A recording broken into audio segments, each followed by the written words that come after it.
Des projets, ça ne nous manque pas. On a beaucoup de projets, mais on ne sait pas comment, par quel bout commencer. Mais il faut dire que nous avons beaucoup de projets pour l'avenir, beaucoup de projets pour notre paroisse sanctuaire.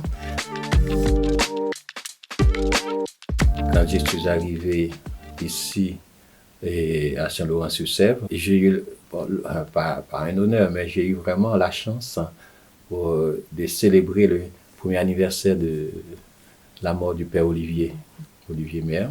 Alors pour moi, c'était vraiment un moment fort. Et si nous sommes là aujourd'hui à Saint-Laurent-sur-Sèvre, il a beaucoup travaillé pour la communauté internationale.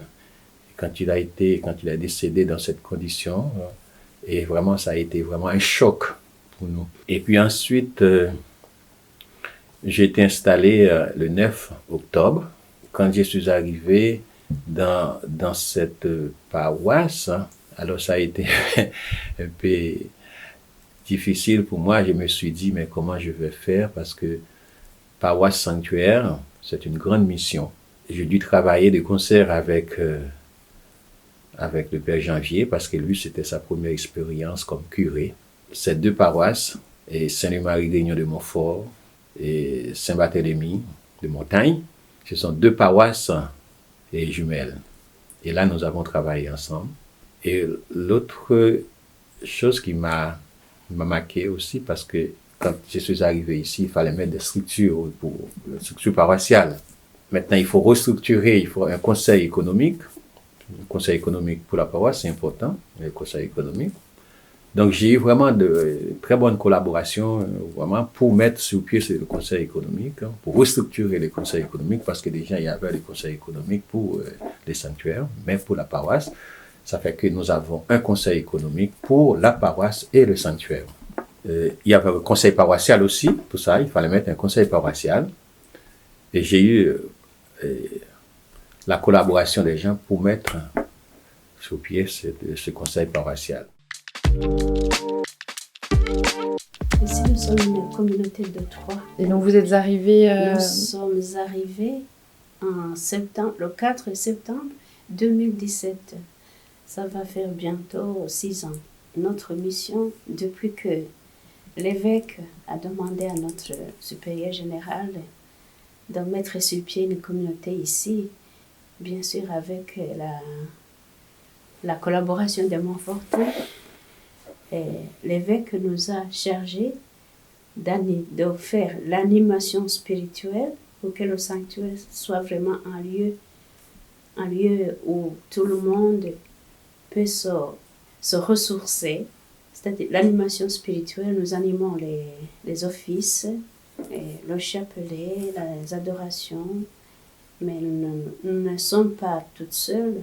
Et on collabore avec les gens que nous avons trouvés sur place et ça nous a beaucoup aidé à faire notre réinsertion. Autre chose, c'est l'accueil. Là aussi, nous sommes en collaboration avec d'autres personnes. Nous recevons d'abord les accueils qui passent par les demandes qui passent par les téléphones ou l'adresse mail et les gens qui demandent de venir visiter la basilique.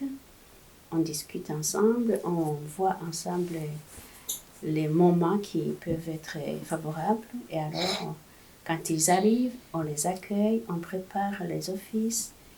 Et voilà, mais il y a aussi l'accueil qui se fait comme ça quand on reçoit une personne qui sonne à la porte ou bien que nous rencontrons dans la basilique qui a besoin d'informations, ou bien qui nous confie, je ne sais pas, quelque chose de sa vie pour lui porter dans la prière. Je trouve que ça fait aussi partie de la mission. C'est ça, mais on a à côté d'autres choses qui nous sont demandées et on collabore avec les missionnaires Montfortin.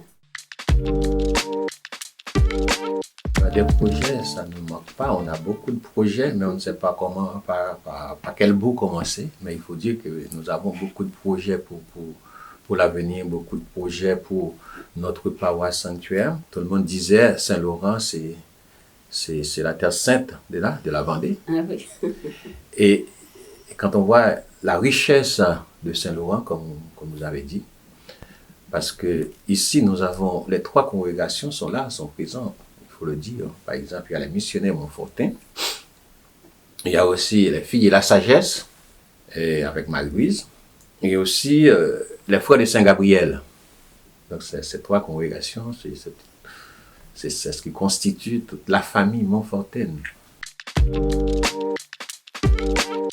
Et nous avons la mission de garder, de faire vivre la spiritualité montfortaine. Et c'est pourquoi nous accueillons des gens de tous les continents, de beaucoup de pèlerins, des gens qui arrivent de partout, qui arrivent des États-Unis, de la Pologne surtout, ouais, la Pologne, de l'Amérique latine. Donc ça fait que le point qui nous préoccupe, c'est l'accueil, surtout avec la mort du Père Olivier. Pour certains, le Père Olivier, c'est déjà un saint. Il y a des gens qui viennent ici, qui vont prier au tombeau du Père de Montfort pour demander de l'aide. Donc, pour eux, le Olivier, c'est déjà un saint. Alors, c'est vraiment... Et l'évêque nous a demandé donc, de travailler en synergie avec le diocèse. Et c'est pourquoi nous avons avec nous François Gagné, qui nous aide à travailler, à construire à l'avenir un projet pastoral pour la paroisse sanctuaire, pour notre paroisse sanctuaire. Pour le moment, nous sommes en train de consulter les paroissiens et nous avons déjà fait une rencontre et on a une synthèse de cette rencontre. Et à partir de cette synthèse, nous avons une vision. Et notre vision, c'est de faire de Saint-Laurent-sur-Sèvre un lieu d'accueil, lieu d'évangélisation, une oasis de miséricorde pour tous. Et à ce moment-là, il faut travailler de concert avec les trois congrégations. Il n'est pas question que les missionnaires Montfortin d'un côté, les filles de la sagesse d'un côté, et puis les frères de Saint-Gabriel de l'autre côté. Nous sommes une famille. Et avec nous, avec la présence des militants de la Vierge, de la Sainte Vierge, et c'est pour nous vraiment une chance, un support, parce que au niveau de la basilique, elles font un travail extraordinaire.